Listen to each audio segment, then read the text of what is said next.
কয়টা অপরাধের কয়টা গুনাহ থেকে এরকম ধরনের কঠিন কথা আপনারা শুনতে পেয়েছেন।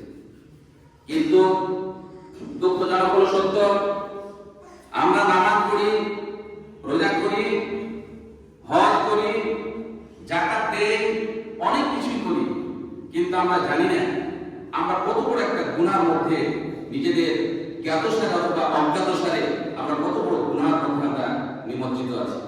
আপনারা বলেন তো, আমরা এত ইবাদত বন্দেগী করার পরও আমরা যদি সুদের মধ্যে থাকি, তাহলে একমাত্র আল্লাহ তাআলা অনুকম্পা অনুগ্রহ ছাড়া কোনো মতেই আমরা জান্নাত নামক ওই আমাদের যে কাঙ্ক্ষিত জিনিসের আসলে আশা করতে পারি? আমরা পারি না। তাহলে আমাদের উচিত কি, আমাদের জায়গা থেকে এই সুদ থেকে মুক্ত হওয়ার জন্য আমরা সামাজিকভাবে কি চেষ্টা করতে পারি না ভাই?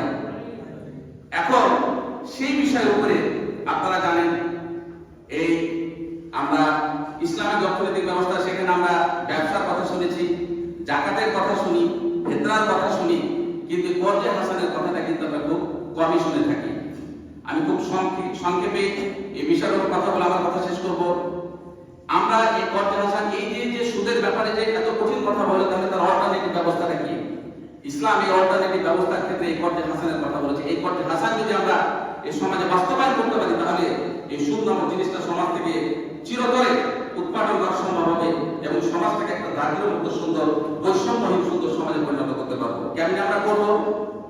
আমরা প্রত্যেকটা জুমা মসজিদে কমপক্ষে 500 থেকে 1000 জন আমরা নামাজ পড়ি।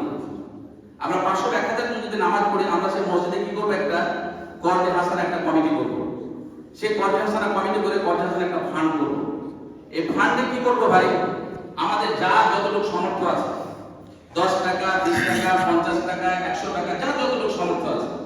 আপনি জানেন, আমার গ্রামের একটা গরিব মানুষও দেখবেন একটা চায়ের দোকানে বসে বিড়ি, সিগারেট, চা পানের ক্ষেত্রে কিন্তু দেখা যায় মাসে 50-100 টাকা কিন্তু খরচ হয়ে যায়, ভাই না ভাই? হয়তো আমরা কি করবো? আল্লাহ সন্তুষ্টের উদ্দেশ্যে এবং এই সমাজ থেকে সুদকে বিতাড়িতের উদ্দেশ্যে এবং কর্জে হাসানা বাস্তবায়নের জন্য আমরা কি করবো? এই ফান্ডে আমরা 20, 50, 100 টাকা করে জমা দিব। এইভাবে যখন আমরা সবাই জমা দিব, দেখবেন 6 মাস পরে এই ফান্ডটা একটা বড় ফান্ড হচ্ছে, মিনিমাম 50,000 টাকার একটা ফান্ড হয়ে গেছে। এই 50,000 টাকা যখন একটা ফান্ড হয়ে যাবে, তখন দেখবেন